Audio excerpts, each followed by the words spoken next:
கர்த்தருடைய பரிசுநாமத்துக்கு ஸ்தோத்திரம் உண்டாவதாக. நம்ம வந்து 1 ராஜாக்கள் 11ஆம் அதிகாரத்தில் சாலமோனை பற்றி பார்ப்போம். சாலமோன் வந்து பார்வோனின் குமாரத்தை நேசித்தது இல்லாமல் மோவாபியர், அம்மோனியர், ஏதோமியர், சீதோனியர், ஏத்தியர் எல்லா ஜாதிக்காரங்களும் எல்லா ஸ்திரீகளும் மேலே ஆசை வச்சான். அவன் பார்த்தீங்கன்னா நீங்கள் அது வந்து ஒரு இச்சை நான் இல்லையா, ஆசை வைக்கிறது இல்லை. ஆனால் அந்த காலத்தில் வந்து அப்படி தான் இருந்தாங்க. இப்போ தான் வந்து இயேசு கிறிஸ்து இப்போ தான் ஒருவனுக்கு ஒருத்தி ஆண்டவர் வந்து விசார வயசுத்தனத்துலேருந்து விளையாடுறாரு. அப்போல்லாம் வந்து அதை பற்றி அவங்களுக்கெல்லாம் கவலையே கிடையாது. 1000 அவனுக்கு மனைவிகள் இருந்தாங்க, மறுமனையாட்டிகள். அதுக்கு மேலே ஒரு மனைவிகள் மறுமனையாட்டிகள் 1000 பேர் பார்த்திங்கன்னா யாருக்கு, சாலமோனுக்கு. ஆனால் தாவீது ரொம்ப பிரியமானம் தான். அந்த ஒரு தப்பிதத்துக்கு தான் ஆண்டவர் அவனை அதிகமாக நேசித்தது மட்டும் இல்லாமல் அவனை அடித்தார், அவனை குழந்தைய அடித்தார் இல்லையா. அவன் நிறைய ரத்தம் சிந்தின, அவன் யுத்த வீரனால நிறைய ரத்தம் சிந்தினால அவனுக்கு அந்த கட்டடம் ஆலயம் கட்டாமல் தான் சொன்னார், கட்ட வேணான்னு. மற்றபடி வந்து தாவீது வந்து உத்தமமாக ஆண்டோடைய பார்வையில் உத்தமமாக நடந்தான். ஆனால் சாலமோன் வந்து பாருங்கள், ஆண்டவர் சொன்னது எதுவுமே செய்யலை. மறுமண வாட்டிகள் மட்டும் இல்லை, அவங்களுடைய தேவர்கள்லாம் பின்பற்றணும். அவங்க இறுதித்தை சாய பண்ணுவோம் அப்படின்னு தான் அவர் சொல்லியிருக்கிறார். என்ன சொன்னது, நீங்கள் வந்து என்ன அது 2ஆம் வசனத்தை பார்த்தீங்கன்னா, இஸ்ரேல் புத்திரை நோக்கி நீங்கள்லாம் அவர்களை அண்டிக்க போகக்கூடாது, அவர்கள் உங்கள் அண்டிக்கு பிரவேசிக்கலாகாது, அவர்கள் நிச்சயமாக உங்கள் தேவர்களை பின்பற்றும்படின்னு செய்வாங்களாம். தங்கள் இறுதித்தை சாய பண்ணுவார்கள் என்று சொல்லியிருந்தார். இஸ்ரேல் புத்திரர்கிட்ட சொல்லியிருக்கிறார். ஆனால் சாலமோன் அவர்கள் மேல் ஆசை வைத்து அவர்களோடு ஐக்கியமாக இருந்தான். அவனுக்கு பிரபுக்கள் குலமான 700 மனவாட்டியம். ஒரு மனைவிக்கே இங்கே அப்படாத பாடுபட்டு நடக்கிறாங்க எல்லாரும். 700 மனவாட்டி, 300 மறுமனையாட்டி. மனவாட்டின்றது 700 பொண்டாட்டிங்க, 300 மறுமனையாட்டின்றது வேறு பாஷையில், சரிங்களா. அப்போது மொத்தம் என்னாச்சு, 1000 பொண்டாட்டிங்க. அவனுடைய ஸ்திரீகள் அவன் இறுதித்தை வழி போக பண்ணினா, ஒருத்தருக்கு மட்டும் வழி போக பண்ணுவா.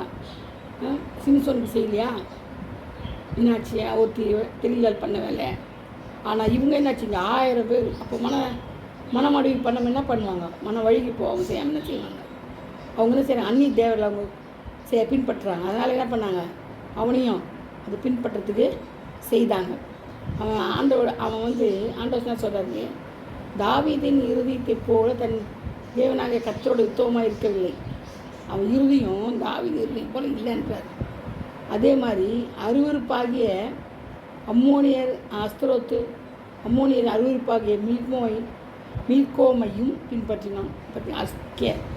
கேவலமானது தேவி என்ன, அஸ்தரோத்து அம்மோனியர் அருவருப்பாகிய மீல்கோமையும் பின்பற்றினான். சாலமோன் தன் தகப்பனாகிய தாவீதை போல கர்த்தரை பூரணமாய் பின்பற்றாமல் கர்த்தரின் பார்வைக்கு பொல்லாப்பானதை செய்தான். பார்த்தீங்களா, ஆண்டவர் அவன் நம்பி ராஜ்யபாரத்தை கொடுத்தா இங்கேருந்து கலக்கக்கூடாது, அந்நிய ஜெயிலில் போகக்கூடாது, இங்கே இருக்கணும், அங்கே வரக்கூடாது, அங்கே வரக்கூடாது, இங்கே வரக்கூடாது சொல்லியும் என்ன செய்தான், இச்சையினால் தூண்டப்பட்டு என்ன பண்ணான், 1000 மனைவிகள் வச்சுக்கிறது இல்லாமல் அவங்க பக்கமாக சாஞ்சிட்டான். அவங்க தேவர்களை கும்பிட ஆரம்பித்தான், பலியிட ஆரம்பித்தான், எல்லாமே அவங்க பக்கமாக செய்ய ஆரம்பித்தான். அது என்ன, அது கர்த்தரின் பார்வைக்கு பொல்லா பணத்தை செய்தான், நல்லதே செய்யலை. அது மட்டும் இல்லை, மூலோகு அதாவது அம்மோன் புத்திர அருவருப்பாகி மூலோவுக்கும் மேடையை கட்டினான். அது ஒரு இது, அதுக்கு ஒரு மேடை கட்டினான். இவன் பாருங்க, சாஞ்சது மட்டும் இல்லாமல் அவனுக்கு பலிப்பட வந்து கட்டினான்.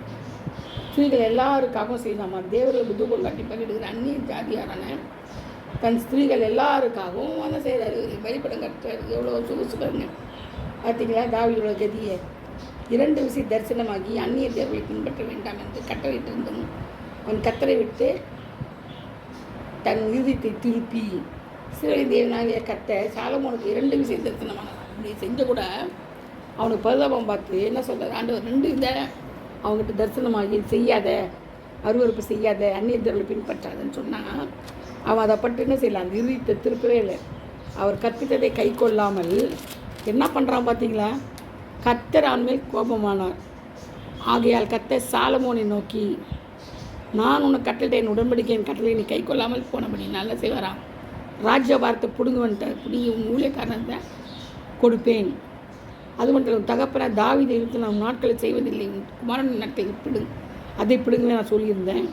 அதனால் என்ன பண்ண போகிறேன் இப்போ உங்கள்கிட்ட ராஜ்யபாரத்தை பிடிங்க, ஆனாலும் ஒரே ஒரு கோத்திரத்தை உன்னுடைய மகனுக்கு கொடுப்பேன் அப்படின்னு சொல்லி. அதுலேயும் பாருங்கள் பரிதாபம் பார்க்குறேன். யாருக்காக பரிதாபம் பார்க்குறேன்? தாவீதுக்காக. தாவீதுக்கு ஒரு வாக்கு பண்ணினார் இல்லையா, அவருக்கு வாக்கு கொடுத்துருந்தார் தாவீதுக்கு. அதனால் என்ன செய்கிறாரு, அந்த ஒரு கோத்திரத்தை அவனுக்கு கொடுக்குறாரு. சாலமோனுக்கு மனம் இறங்கி நம்மள அந்த கொடுப்போமா?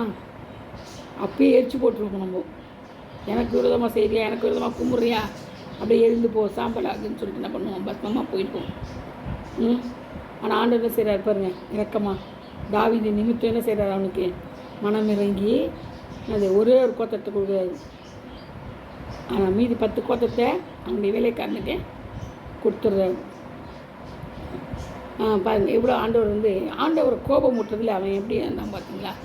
ஆனால் ஒரு நாள் கூட ஆண்டவர் அந்த மனைவிக்கு வந்த பிறகு ஒரு நாள் ஆண்டவர் சந்தோஷப்படல, சமாதானப்படல.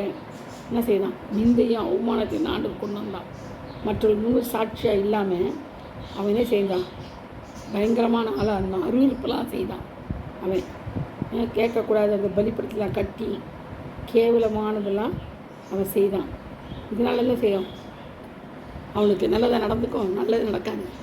தேவனை கோபம் ஊட்டினா எந்த காரியமும் ஆகாது. அது போல் அவன் பாருங்கள், அவன் தாவீது தன் பிதாக்களோடு நிச்சயடைந்தான் என்றும் படைத்தலைவன் யோவா பிறந்து போனான் என்றும் எகிப்தில் ஆதாத் கேள்விப்பட்ட போது ஆதாத்தில் சொல்கிறேன், நான் என்ன செய்யணும், அங்கே போகணும், சுதேசத்துக்கு போகணும். எதுக்கு இப்போ என்ன உனக்கு என்னங்கன்னா குறைவு இல்லை, குறைவில்லான்னு நான் போகணும். அதனால் என்ன பண்ணா, எரோபியாவை எழுப்புறாரு. எரோபியாமே எழுப்புறாரு.